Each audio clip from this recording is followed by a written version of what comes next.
There's a question I want to ask you. Not who are you? That's way too big and usually too pressured. Not what do you want? Because most of us have spent so long answering that question from what other people needed from us that we've lost the thread of our own answer. The question I want to ask is simple and I think more honest. Which doorway of sovereignty is most alive in you? Maybe that doesn't make sense, but let's give it a try. In the work I do with women in their transition years, threshold years, work that lives at the intersection of neuroscience, archetype, lived experience, I've come to understand sovereignty not as a destination, but as a practice, a set of capacities that build over time through repeated experience, through pressure and presence. And in that practice, there are 4 doorways, not types, not fixed categories, not a hierarchy where one is better than another, but doorways. The one most alive in you right now is simply the one your life is asking you to step through. The first doorway is what I call the taproot.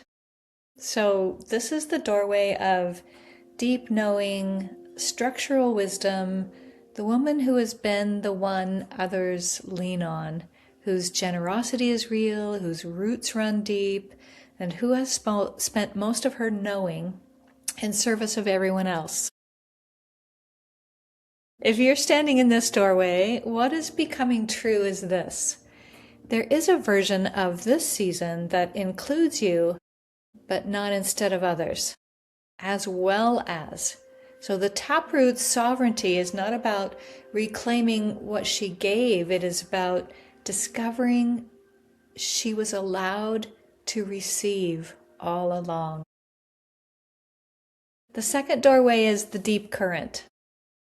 This is the woman who knows things she cannot always explain. Her intuition is one of her most reliable instruments. She senses things in the room, in the body, in the spaces between words. Anyone has named them. What sometimes stops her is not a lack of knowing, it is permission. She has spent time in environments that required proof before she could even trust herself, explanation before she could express, logic before her instinct. That her work now is not acquiring more wisdom, it's learning to speak from the wisdom she already carries and discovering that the room can hold it, that she can hold it. The third doorway is the strong spine. She shows up. She has capacity. She holds her ground, often at a greater cost than anyone around her knows. What is true is that she has authority. What is also true is that she gives it away in certain rooms, with certain people, in certain moments. Not from weakness, but because her life, her nervous system has learned a long time ago that being fully upright was not always safe. The strong spine's sovereignty is not about finding her power. It is about teaching her body that using that power is important, is survivable. The fourth doorway is the sacred threshold. So this is the woman who is between worlds. Something old has ended. Something new has not yet fully formed. She's in that space between, which is one of the most disorienting, generative, and important places a woman can stand. Many of you might be there right now. This threshold is not a failure of arrival. It's the sacred pause before the next version of yourself becomes undeniable. What she needs is not more information about who she's becoming. It is just a container strong enough to hold her while she finds out. And the permission to stop calling this in-between place a problem. So now, Here's what I want you to notice. As I named those four, the taproot, the deep current, the strong spine, the sacred threshold, something in you may have responded to one of them differently than the others.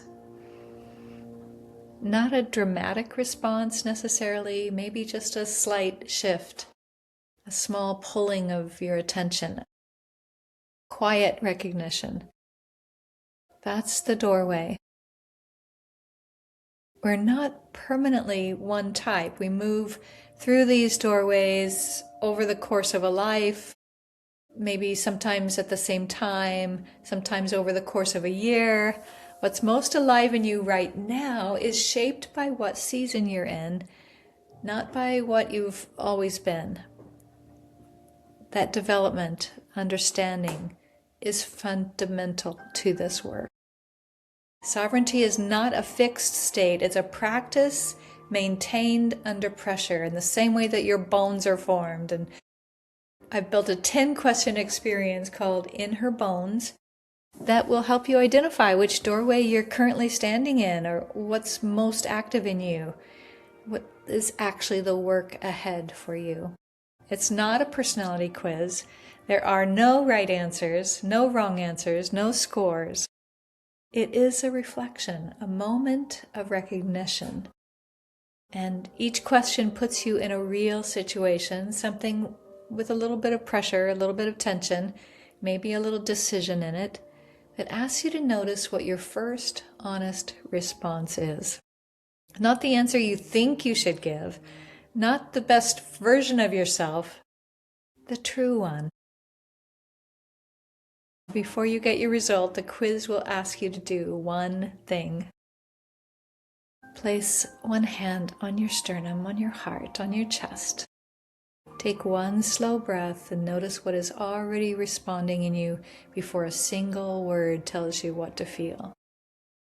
That moment, that hand in your chest, that breath is not decoration. That is the practice. That is what sovereignty actually feels like when it's beginning to take root. Your result will tell you three things. Which doorway is most alive in you right now? What is supporting it?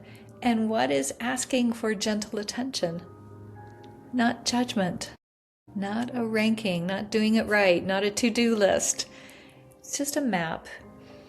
The link is in the description. Take it somewhere quiet, let your body respond, and I'll send you something to sit with after the screen closes. Which doorway are you standing in? I'll see you on the other side of it.